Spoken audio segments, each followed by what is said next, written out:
Welcome to Growth for Good, the show about amplifying impact for nonprofits, charities, and social purpose businesses.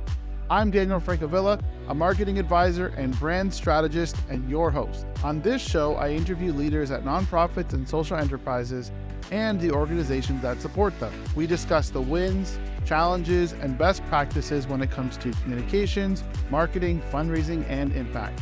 Let's dive into today's episode. Welcome to Growth for Good. Super happy to have you. Thank you so much for having me. Awesome. So, Louroz, you have had a extensive career in the nonprofit space, social good space, government, or politics. I'd love to know if you could intro yourself by telling us a bit about your story. Sure. So once again, my name is Louroz. My current role right now is I'm the new executive director of the Yonge St. Clair Business Improvement Area, or BIA. So there's about 90 of them across the city of Toronto, supporting Main Street storefront businesses all across Toronto. So I'm doing that role right now. But you're right. I think I've known you for been a part of over a decade. Yeah. And working on nonprofits and starting them from the grassroots. And I'm passionate about several things. I think number one has always been about young people.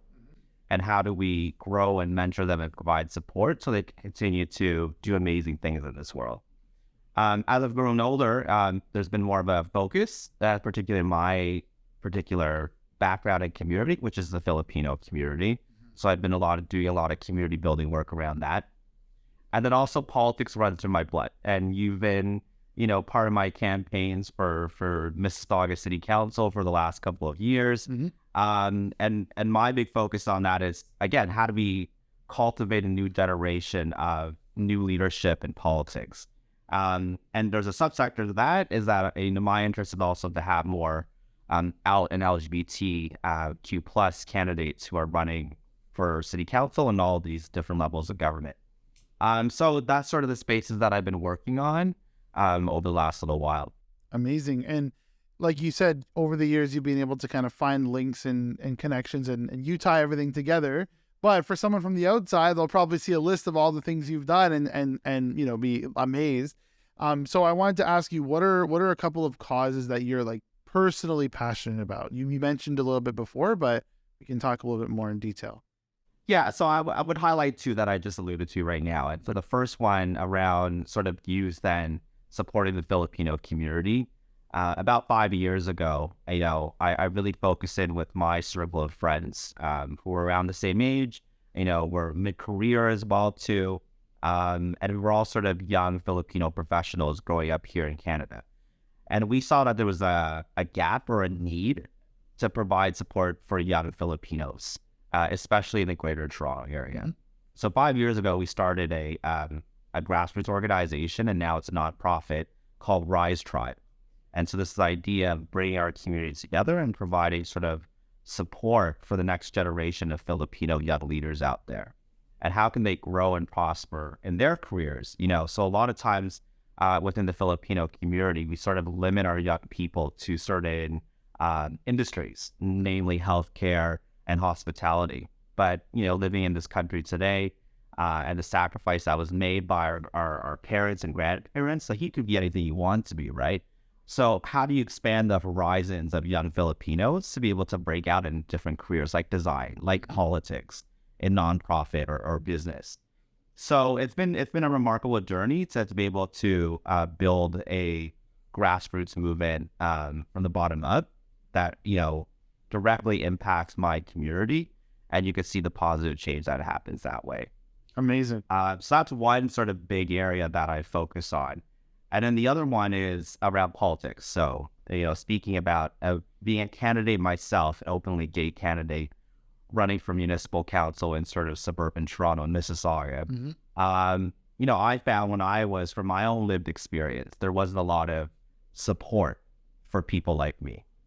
And I'm like, I can't be the only one that thinks it feels this way. And so, really, we took the opportunity to link up with other candidates. Whether they're running for municipal, provincial, or federal, I create sort of a national organization to be able to support all these LGBT candidates. So again, that's been a remarkable journey to be able to link all these incredible leaders and to see the growth of them actually succeeding and actually being elected to office. And our big thing for that's called proud politics, is the name of the organization. Is, I think right now it's easier to elect somebody who's openly gay in, let's say, downtown Toronto. But, how do we expand the horizons that get more of these candidates elected in all parts, all levels of government, right? So to be able to create a national network of them, it's been extremely rewarding. It sounds like for both of those examples, Rise Tribe and Proud Politics, you saw a need for something that didn't exist and you created the platform to kind of help do that, which is amazing. And it's unique. A lot of people in the nonprofit sector the first thing they do is they look for a cause to volunteer for, right? And they're just executing and they're helping out and they're definitely making some kind of impact. But, it seems like the path you always taken is to look at it from a bigger picture perspective and look at it maybe even from a legacy perspective. Do you purposely take that approach, or is it just something you're... Well, I don't intentionally go out and say I'm going to start a whole brand new organization. And I would caution people to do that right away. I think you need to look at, sort of do an environmental scan of the current landscape. And for both examples within the Filipino community and LGBT politics in Canada, is first you look out and see whether or not there's other organizations that are currently there. And I would encourage, if there isn't an existing organization, to reach out to learn more about them and see if you can contribute. But in both of those cases, there was no other organization that was competing in that same space. And so, yes, it was definitely filling a need and a void in those communities to be able to do that. And so, so I think once we sort of did the scan, and a good example is when we were looking at building Rise Tribe, we reached out to the Filipino consulate here in Toronto, and they gave us a list of 500 Filipino organizations, right? And we're like, incredible, right? One of these, probably is working on the issue that we're talking about, like Filipino youth mentorship. And that's what we quickly found out, that nobody was working in that space. Wow. And that's why we needed to okay, so this is our opportunity to build something from the ground up. And it does take sort of time and the right sort of people and other people who are willing to volunteer their time and energy towards starting something new. Right, exactly. Because it requires a different type of drive and energy and motivation. But, if you could build something like that serves as a platform to help so many other people, it's definitely worth kind of putting that in. That being said, there's a lot of, branding, marketing, storytelling that has to go into that if you're starting from scratch. Do you have any tips? I know you're obviously personally very active on social. Do you have any tips or advice or best practices for organizations that are looking to really get more active and stand out, most importantly, stand out from the crowd online? I'm smiling because I obviously know that this is something that you're an expert in. I learned a lot from you over the years, the importance of sort of branding and design for things. And then with that also is storytelling and the narrative. Yes. And for each of those organizations, when I talk about sort of the founding principles or the story of why we started, it always comes back to a personal experience, right? So me growing up as a young Filipino here in Canada, or me going out as a candidate, as an openly gay candidate in Mississauga. And I think, when I tell that story, that's how you're able to stand out, because it's personal, it's authentic, it's like lived experience. Right. And you're more likely to connect with an individual or an organization or a potential sponsor when you're able to tell your story. So it has to be authentic. And I think if it's not, people see right through that, it may be a marketing gimmick, right? But if you're speaking from the heart, and it's a true story, and you have a bigger sort of goal to achieve in terms of the impact you're going to make, you're easily to draw the right people towards your cause. Love that. Now, that ties into my next question, which is about personal branding. And I think from your perspective, obviously you've taken the approach of embracing that personal brand, right? You have a whole story. First of all, as a political candidate, it is a big thing about your personal brand. But also, as someone who's multifaceted and you're part of so many initiatives, you're the thing that ties them all together, right? So, if you kind of could share for the audience who's kind of hesitant, they're behind the scenes, what role has your personal brand actually played in your network, played in the success of the initiatives you've been part of? Right. Well, I think it certainly helped that I ran as a candidate. And so it sort of forced me into this exercise to be able to define myself and sort of develop the brand or image and goals that I'm trying to achieve as a political candidate, but, just even for my own personal life. So that's obviously made it a little bit easier. But I think regardless of whether or not you're a political candidate or not, it's very important to shape who you are and to define that narrative out there, because in today's society, when you meet somebody new, the first thing you do is you look up whether or not they have an Instagram or a LinkedIn profile. Yep. And see what they're putting out there. And some people obviously will use that to determine whether or not to further a relationship with you or to go into business. Definitely. So it's really important to shape that. And the other thing is that it doesn't cost any money to do that, right? And so I think it's really important to be able to take the time to really see what people are putting, or when you're putting out there, what people are actually viewing. And so, number one, it's really important. Number two, taking a timetable to define that. I think for me, when I was going through that process, it was interesting to hear what other people thought and felt what my personal brand should be. And to hear that and to get confirmation, they're like, yeah, Louroz, you're really good at this. So that's what you should continue to focus on, or find the right word to describe what you're trying to accomplish and achieve. Yeah. And then, of course, in politics, you have to keep it short and simple. I used to have a boss that told me it has to be like pithy and punchy all the time, right? Because people have to remember. Yep. Or suddenly associate, like, yes, anything about the Filipino community, you just need to talk to or connect with Louroz, or anything, LGBT related, you got to talk to Louroz kind of thing, right? Mm-hmm. I was going to say, those things carry you no matter which organization or initiative or job you're in. Right. Those are kind of those things that tie it all together, which is important. And you have to kind of do the work to find that. Yeah. And then my other part of that is that it's an ongoing thing. It continues to evolve and grow over time, right? So it doesn't need to remain static as well, too. That's a huge tip, because people are afraid to define themselves on way when, we're people, we evolve, our careers evolve, our interests evolve, and they have that as well over time. So next thing I wanted to ask you about is challenges. So no matter what kind of size organization or what stage you're at, there's always some kind of challenges. I'd love to know if there's maybe one or two examples of challenges you've gone through that you've overcome.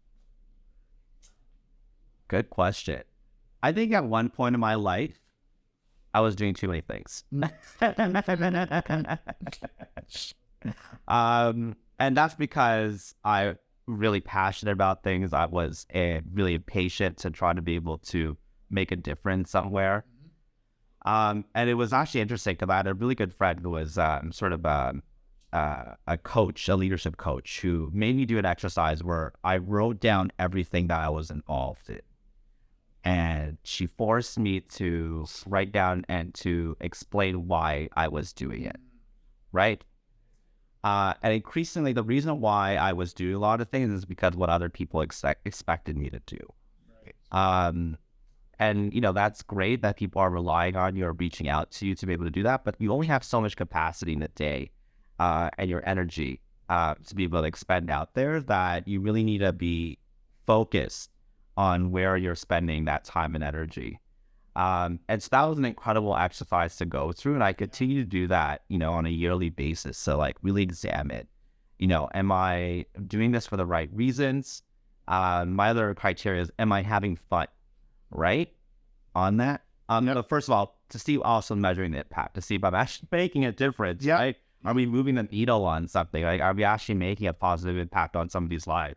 But I think a key component of that is, you have to have a good time, because a lot of this sort of social good and volunteer work, you don't get paid for sure. You get paid in other ways, right?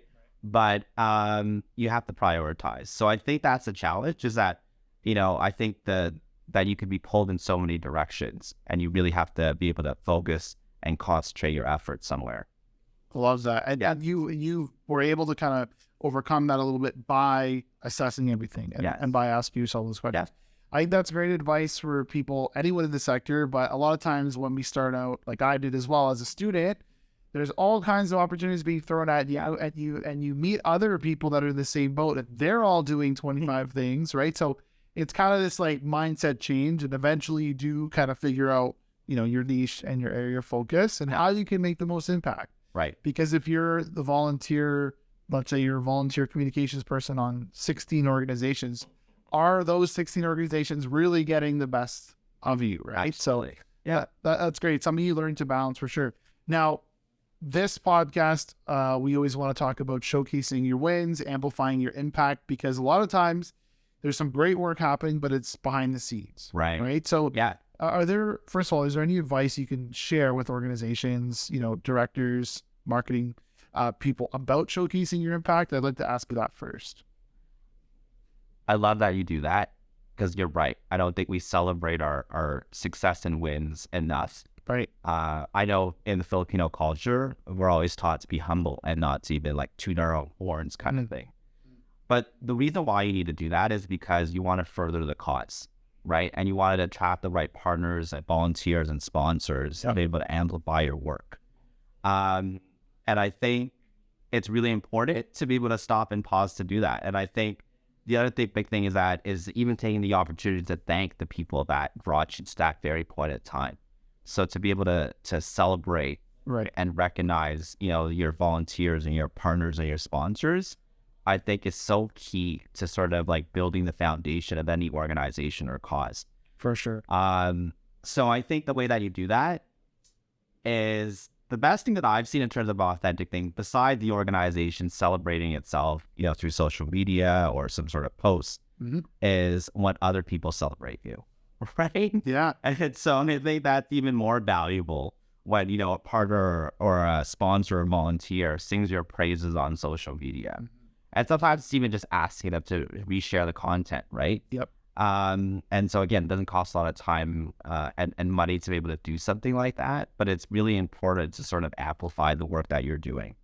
And so I think that would be my advice, is to, I think, number one, take the time to be able to celebrate your accomplishments, to thank everybody, and then also to reach out and ask, your network to be able to celebrate with you. Love that. Because that's what it is. It's all community stuff. We don't work in isolation, right? People do feed off of that energy as well. Right. And who knows, someone may see that and decide to get involved themselves or sponsor something themselves. So you never know where your story or how your story will impact someone else, right?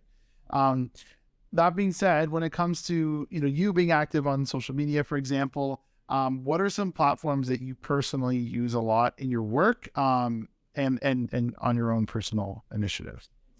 Yeah, I think it depends what the project is or the organization that I'm representing.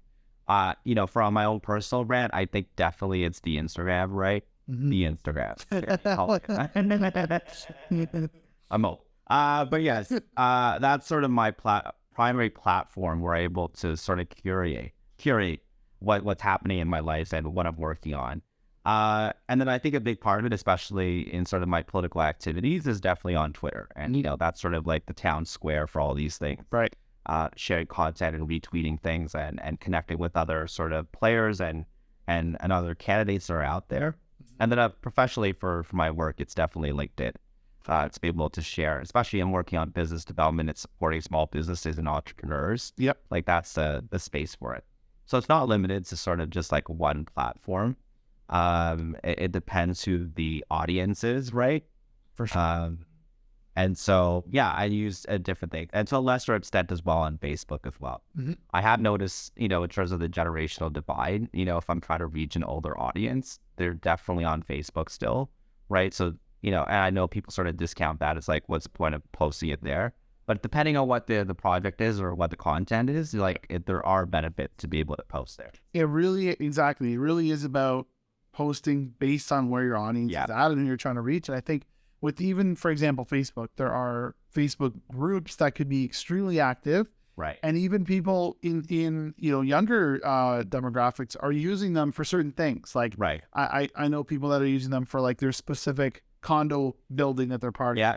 And that's where they go for that group, right? Or something for school. And so there's always a use case for it. Right. And you can't just you can't just be on one platform, right? You kind of have to cross post, because someone like you, you're involved in so many things that you have those different audiences. I will say I would love to be able to understand how to use TikTok. Yep. I know, so that's sort of the new frontier, and I spend hours watching other people's content, right? And so the other thing that I've learned is that you don't have to do it alone, right? And so like even just the work I'm doing, even though I don't know personally how to use the platform, I think reaching out to my network and looking for support to be able to use that platform in the future. Yes, absolutely love that. Yeah, there's a lot of exciting things happening on TikTok. Even podcast content is going on TikTok. Yeah. And the things I've been learning as well, which is, just posting a whole clip of a podcast of this conversation, for example, right? It's not going to blow up on TikTok. And I really have to actually, there's a lot of editing that has to go into that, right? It's about, are you starting with a hug? Are you putting, graphics, captions, questions? Like, what is it? Have you chosen the right song in the background? There's a huge range of things. So, but it's good not to just write those off and ignore it if it can meet that purpose, for sure. So I wanted to also ask about, over the years, you've probably had some great mentors. You've obviously done a lot of, workshops, seminars, training that you've attended. What are some like best practices or principles that you could share to someone who's starting out in the nonprofit space or in the community, community workspace? Well, I think they should follow you, Daniel. So I think that's key as well too. So follow Daniel on Twitter, because I retweet a lot of your content. No, but seriously, I think that you have been an incredible source of information and best practices and community for me, and I value that. And so you're definitely sort of one of the people that I reach out to and out thought ideas. And I think now that I think about it, you're mostly involved in almost every single project that I work on in some form, right? Yeah. Yeah, and I think the other, I had the benefit also working at one point in time for Volunteer Toronto. Mm-hmm. So it's an organization, and specifically I work on a project called Grassroots Growth, supporting nonprofits and organizations across Toronto and actually all of Ontario. And so that's another great source or organization. And there's volunteer centers across Ontario as well too, in every single city and community. So I would reach out to that if you're thinking about, starting a nonprofit, because a lot of people don't know how to start one, right? Or like, what are the rules and regulations that you need to do to become a nonprofit? So definitely reach out to those. And then in terms of like thought leaders, I think the one sort of newsletter that I continue to subscribe and actually read the newsletter is called Nonprofit AF. Okay. Yeah. And I think his name is Lee, who writes sort of a weekly blog about, working in the nonprofit space. And so I love sort of like his insight and just like honest opinions of what's happening and sort of the best practices. Yeah. So that's another source that I go to as well too. But I think the other great thing is just talking to the people who are part of, sort of the network that I've been, is just talking to people about their experiences and why they're getting involved and how can they bring things to the table. I think that's what continues to fuel me to continue to do stuff out there. Yeah, sometimes again in this space, you could be working with a really small organization, or even on a bigger organization, you can kind of still work in isolation. So it's so great to actually, like, I get fueled by that as well, right? Yeah. Like, yes, it could be exhausting if you have like back-to-back meetings, 12 hours a day, but some of those meetings can actually give you that, more energy, more drive, more motivation. And you can keep learning that, which is awesome. So when it comes to, I know you've changed roles a few times over the last few years, new initiatives, some of the initiatives have evolved. What has changed? What have you seen change in the way that organizations are marketing and communicating, fundraising, especially because of the pandemic? Yeah, that's a good question. I think from the nonprofit space, definitely COVID, the period there was really disruptive. And a good example is when we, with Rise Tribe, just a week before the pandemic and the whole world shut down in March 2020, we hosted our first volunteer orientation.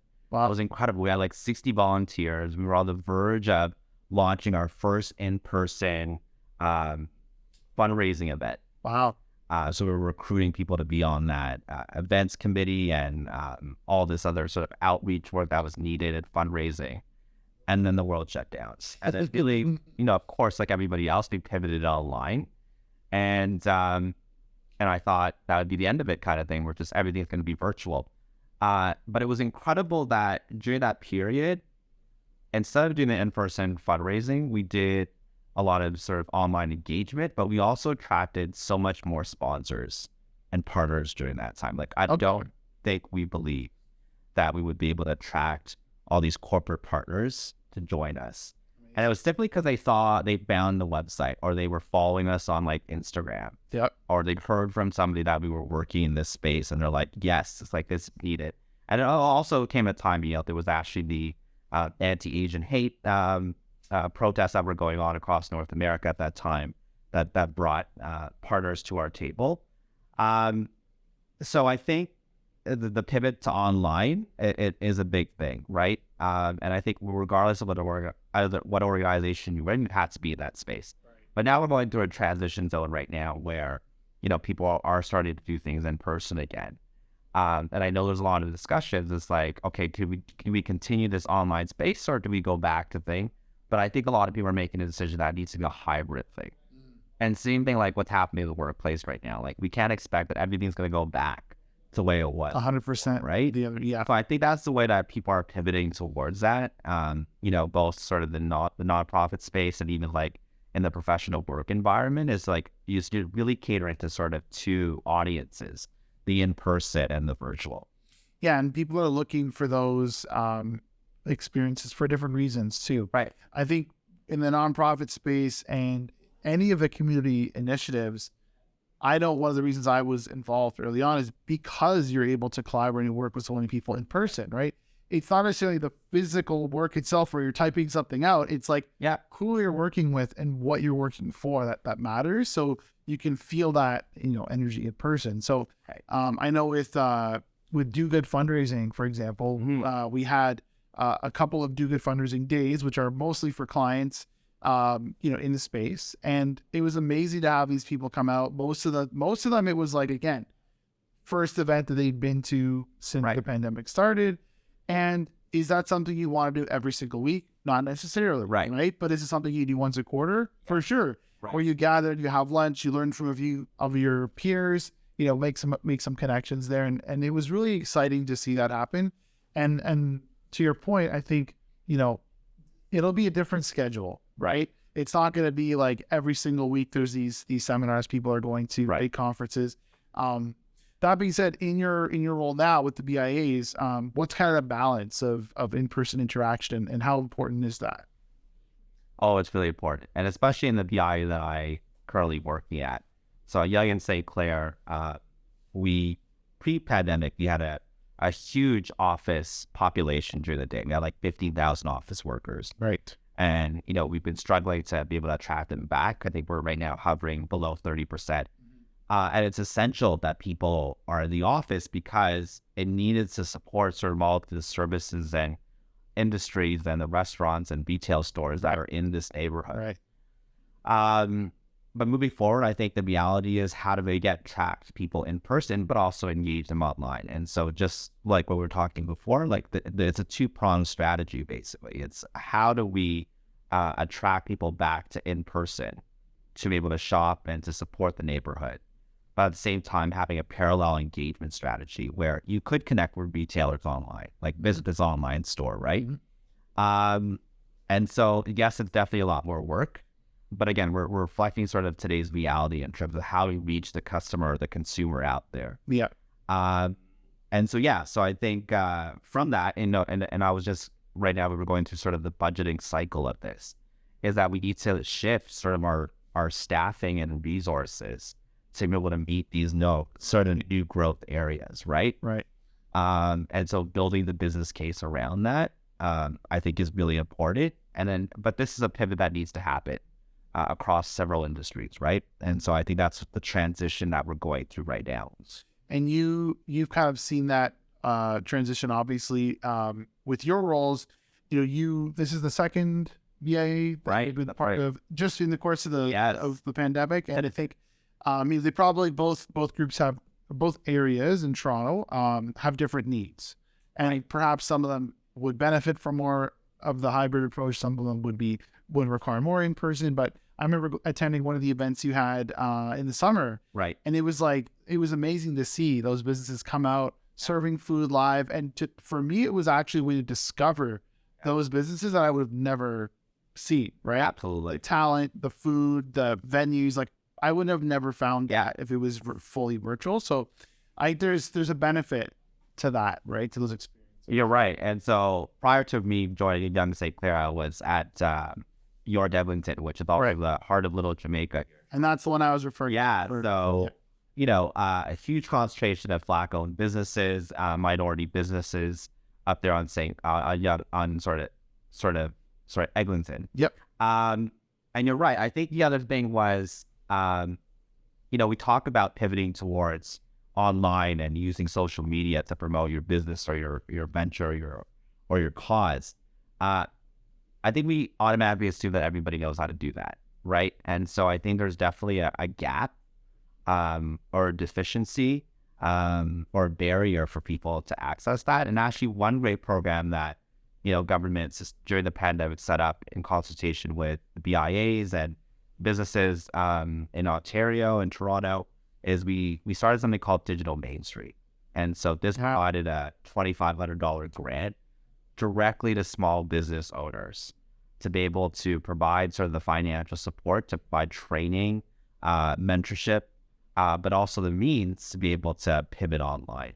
So it was incredible. So like in Little Jamaica and Eglinton, we had over 85 small businesses sign up for that program. Wow. And so, obviously it took a lot of time to be able to onboard everybody on there. Yeah. But, just talking to those small businesses and hearing how they've attracted new customers to their store because they saw it on social media. That's huge. Like it was a huge win, right? But it took the pandemic to be able to like create such a program to get business on board. I was going to say, maybe, these are businesses that could have been behind for another several years had that not happened necessarily. Right. Right.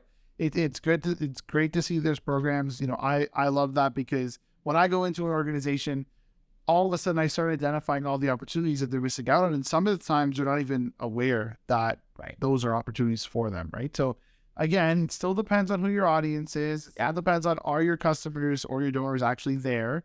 Because you can't just, develop an app and then you realize, well, actually our users don't spend time on their phones. They're on their computer most of the time. Yeah. For example, right? So it's always, it's got to have that intention. But when you look at an example like Digital Main Street, it got, I don't know, probably across the province, hundreds, if not thousands of businesses. Across Canada. Across Canada. Wow. The program expanded across the country. So it's remarkable how, this great idea was really replicated across several cities and provinces. Love that. Yeah. Now, I wanted to ask you about, because you've had a lot of different perspectives over the years. We've covered a few of those today.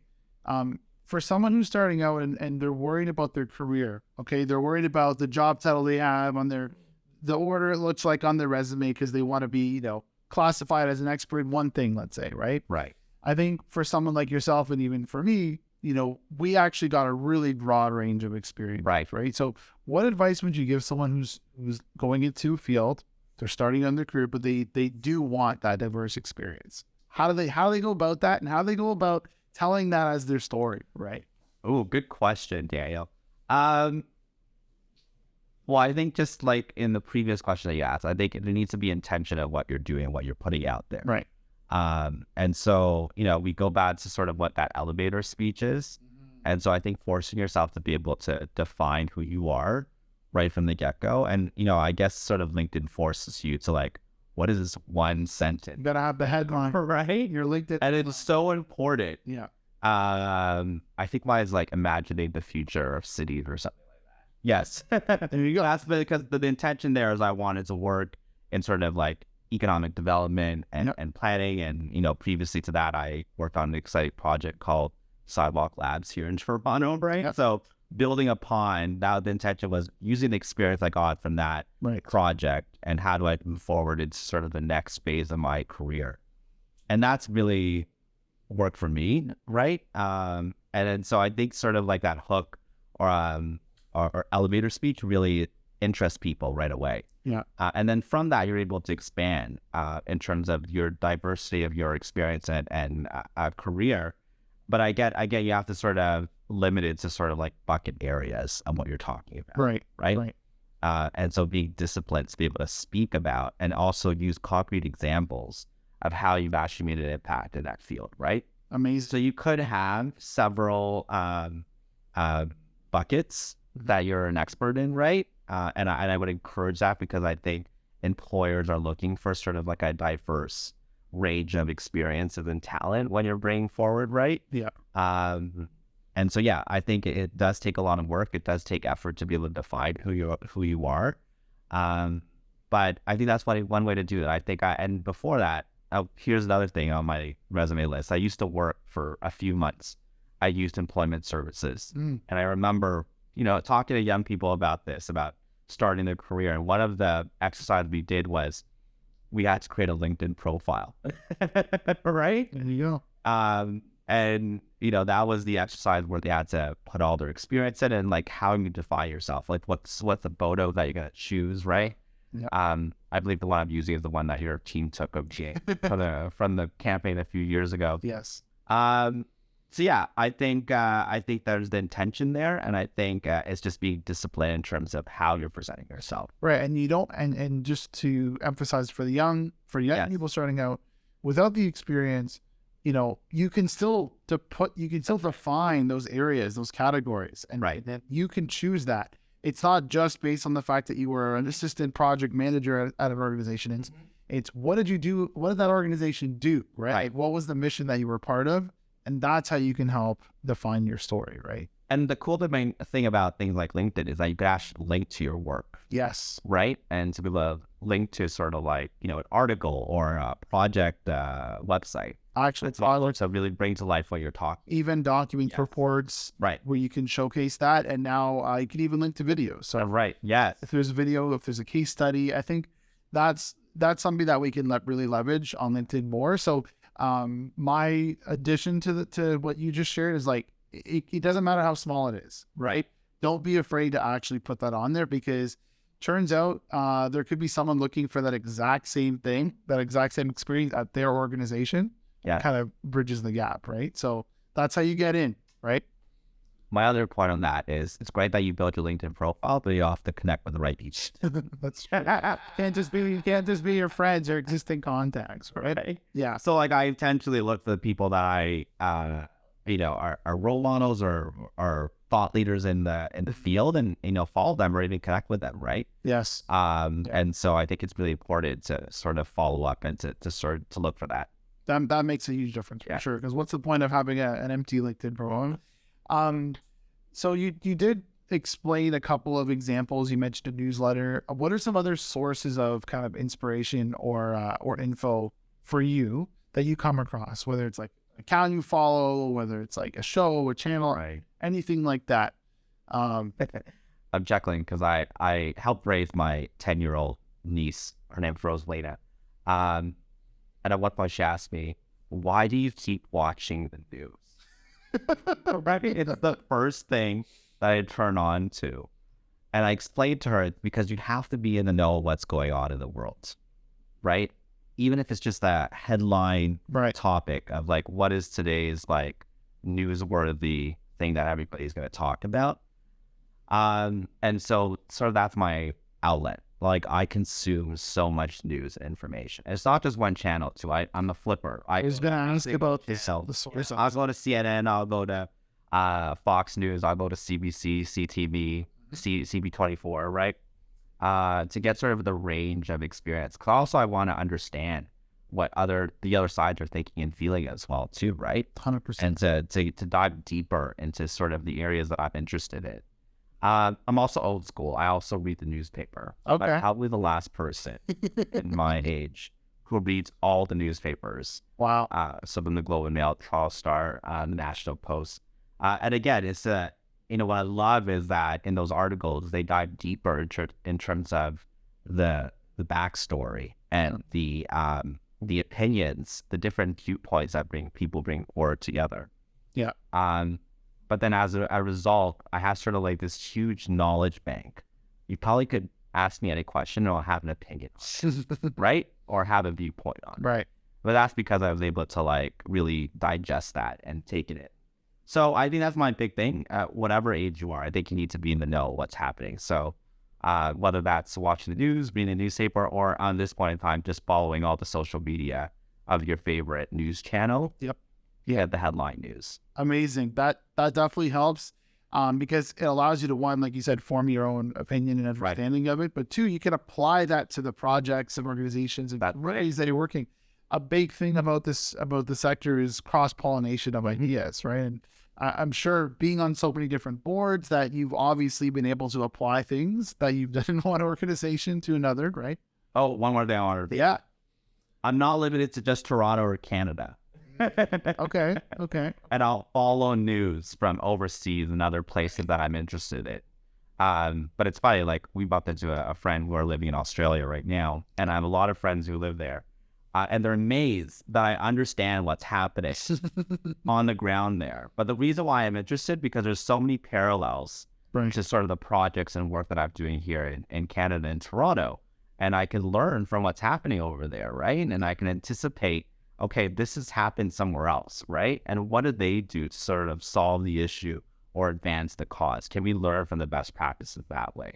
So a lot of times I cite, okay, this happened in, yes, there's a Canadian context, but also somewhere else in the world that has sort of like a similar sort of setting or background. For sure. That, I mean, again, like we have to learn from what else is out there. We don't have to reinvent the wheel every single time, but also we can learn from the mistakes of what's happening. Absolutely. Yeah. Super important.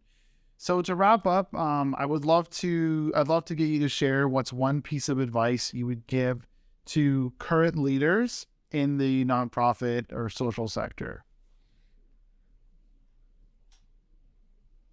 Take a break. You need to take a break. Like burnout is real. And I know people have talked about this and I've experienced this as well too.